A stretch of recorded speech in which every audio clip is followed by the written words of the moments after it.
Congress MLC అభ్యర్థులుగా Addanki Dayakar, Shankar Naik, Vijayashanti nomination వేశారు.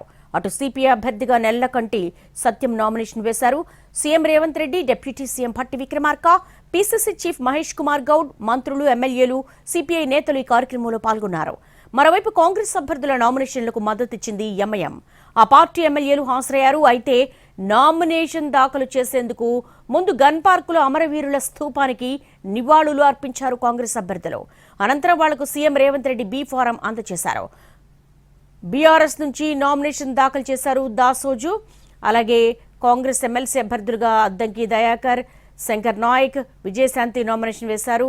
అటు సిపిఐ అభ్యర్థిగా నెల్లకంటి సత్యం నామినేషన్ వేశారు. CM Revanth Reddy, deputy CM Bhatti Vikramarka, PCC chief Mahesh Kumar Goud, మంత్రులు, ఎమ్మెల్యేలు, సిపిఐ నేతలు ఈ కార్యక్రమంలో పాల్గొన్నారు. మరోవైపు కాంగ్రెస్ అభ్యర్థుల నామినేషన్లకు మద్దతునిచ్చింది ఎంఐఎం. ఆ పార్టీ ఎమ్మెల్యేలు హాజరయ్యారు. అయితే నామినేషన్ దాఖలు చేసేందుకు ముందు గన్ పార్కులో అమరవీరుల స్థూపానికి నివాళులర్పించారు కాంగ్రెస్ అభ్యర్థులు. అనంతరం వాళ్లకు CM Revanth Reddy B form అందజేశారు.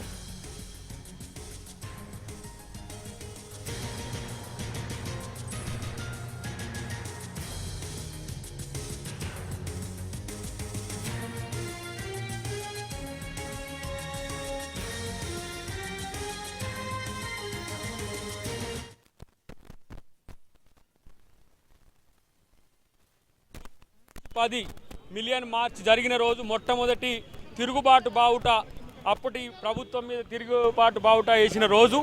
మరి ప్రజాస్వామిక పద్ధతిలో తెలంగాణ ఇచ్చిన సోనియా గాంధీ గారే ఇలా మమ్మల్ని మళ్ళీ తెలంగాణ కొరకు మీరు సర్వీస్ చేయమని పంపించిండ్రు. దాంతోపాటు ఇక్కడ ప్రభుత్వంలో ఉండడం వల్ల ఈ అవకాశం ఇచ్చిన ముఖ్యమంత్రి రేవంత్ రెడ్డి గారికి మా ప్రత్యేక కృతజ్ఞతలు.